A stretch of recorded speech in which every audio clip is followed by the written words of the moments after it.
If you are new to the channel, then subscribe the channel and press the bell icon for further notification. Okay student, welcome you all to this new lecture in power system series. So today again we will be solving 5 questions starting from question number 31 to up to question number 35. Okay, then let's try to solve these questions. Okay student, if you come to question number 31, what they are asking here, for a 400 kilometer long transmission line, the series impedance is given, the shunt admittance is given, the magnitude of the series impedance in ohm for the equivalent pi circuit of the transmission line. So this is a long transmission line. So long transmission line, everything is a distributed model, and then when you model it as a pi circuit, then I think you know what will be your Z dash. If I say it is Z dash, so it is ZC, that is your series impedance, characteristics impedance, sine hyperbolic gamma L, and Y dash is equal to Y into tan hyperbolic gamma L by 2 by gamma L by gamma, you know, root ZY. Okay, so this is hyperbolic function. So you need to calculate this ZC and gamma and then L. From that you will find that equivalent series impedance. So that's what this is they are asking. So what is ZC here? Root Z by Y. And what is root Z by Y? This is root Z, this is Y. So 0.5 divided by 5 into 10 to the power minus 6. So you can write it J 0.5 divided by J 5 into 10 to the power minus 6. So if you solve it, you will find it is 316.22. And what is your gamma? That is root ZY. These are all small, that is per kilometer you have to take always. You remember this one. Here doesn't matter because L if we include also, that will cancel it out. But here it matters, so you remember this Z and Y are small Z and Y, that is per kilometer. So it is J 0.5 multiplied by J 5 into 10 to the power minus 6. So 1J will come out, and then it will be 0.6324. If you multiply gamma with L, then you will get this one. This one you will get something. Then you multiply with L, they have given 400. Finally you will get this one. So your Z dash will be equal to, you put it there, 316.22 sine hyperbolic 0.6324 iota. Now sine hyperbolic iota becomes sine x. That is the property of or formula for hyperbolic function. Sine hyperbolic of iota x becomes sine x, that is 0.6324. You put it in radian mode, then you will get it 1686.9. That is equal to 187 ohm. Now if you come to question number 32, for a fully transposed transmission line, positive negative zero sequence impedance. So for a transmission line, Z1 and Z2 are equal to, and Z0 equal to, we have already solved Z1 plus 3Zn. So these two are always equal. So positive sequence and negative sequence 0, no. So obviously option B, positive negative sequence impedance are equal. So that is your option B. A composite conductor consists of 3 conductors of radius r each. The conductors are arranged as shown below. The geometric mean radius, GMR, they are asking, of the composite conductor. So what is GMR? This is of single conductor, composite conductor. It is all not, don't you think that it is R phase, B phase and Y phase. It is only in R phase, all 3 are in. Suppose you can think of a bundle conductor. So that is of single phase. So GMR of single phase, that is, so GMR will come out as under root. You take any one and you calculate the radiuses or distances from the same phase conductors. That is, all are same phase conductor.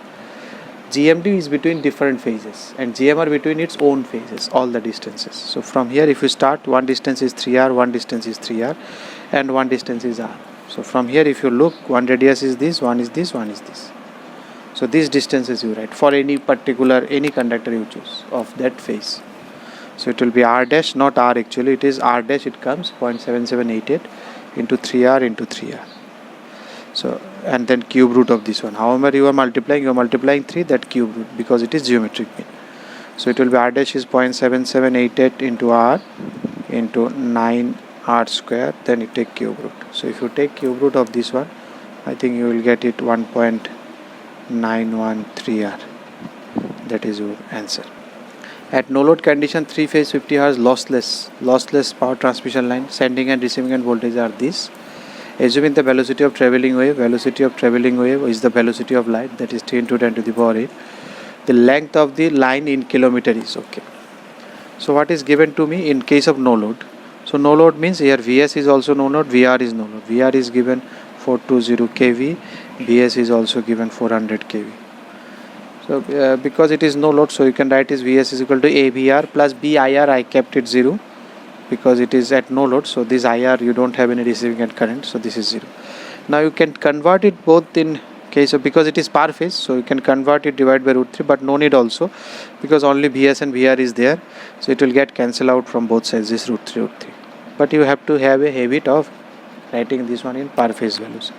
So your A will come around 9523.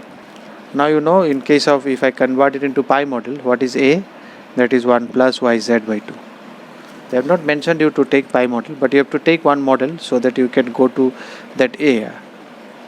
So you will have a relation between yz and traveling wave voltage, velocity, because velocity was omega by beta, and for a lossless line beta is root LC, so it will get something like this. That means you will get LC is equal to 1 by v square. This you know. What is v? V is how much given? Velocity of light, that is 3 into 10 to the power 8 meter per second. This much whole square. This is your LC. So because I need to use that LC, that's why I am trying to find a relation between A and LC, which is nothing but A equal to 1 plus yz by 2.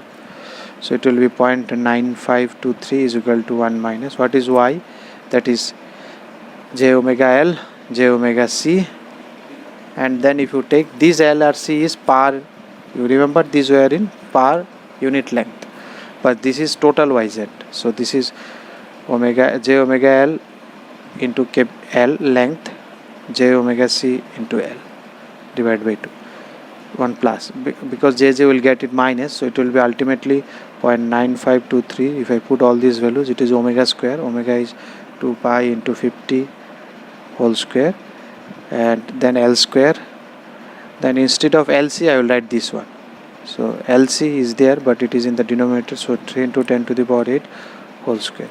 So if you solve this one, I think you can easily solve it out. If you can solve this one, take one that side and bring L square that side and take square root, then L will be equal to 259.09. In kilometer you have to mention, you will find it in meter, then you have to divide it by 10,000, because I have written this one in meter per second. Now if you come to 35, a single phase transmission line has two conductors, each of 10 millimeter radius. They are fixed at the center to center distance of 1 meter in a horizontal plane. So there is a single phase conductor, this distance is of 1 meter. This is now converted into three-phase transmission line by introducing a third conductor of the same radius. So a third conductor is introduced so that it becomes a three-phase line, and the distance you know, don't know, of same radius. The conductor is placed at equal distance, d from the single phase conductor, that's why I have given d. The three-phase lines are fully transposed. The positive sequence inductance per phase of the three-phase system is 5% more than that of inductance per conductor of single phase, that is per conductor. For two phase you have to multiply by 2, but it is given per conductor of single phase. So if you take this, suppose this is of single phase, so single phase 1, three phase 1 is equal to three phase L, positive sequence L is equal to 1.05, 5% more than single phase. And positive sequence 1, then the normal one that we calculate, that is the positive sequence 1. So if you calculate L single phase, it will be 2 into 10 to the power minus 7 ln. For single phase it is, what is the GMD is 1 meter, what is GMR? 10 into 10 to the power minus 3. So if you convert it, you will get, I think, 9.7103 into 10 to the power minus 7 Henry per meter. So your new L3 phase, which is equal to 1.05 into this one, I am not writing, you can write it, it will be again 2 into 10 to the power minus 7 ln. Now it will be GMD by GMR, because it is three phase. What is GMD?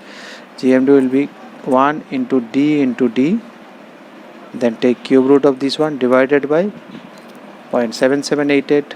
Here is also 0.7788.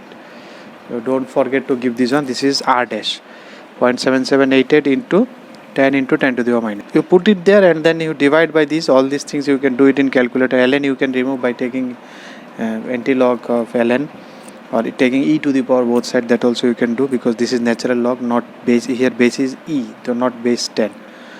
So if you do this one, ultimately you will get your d is equal to 1.43 meter.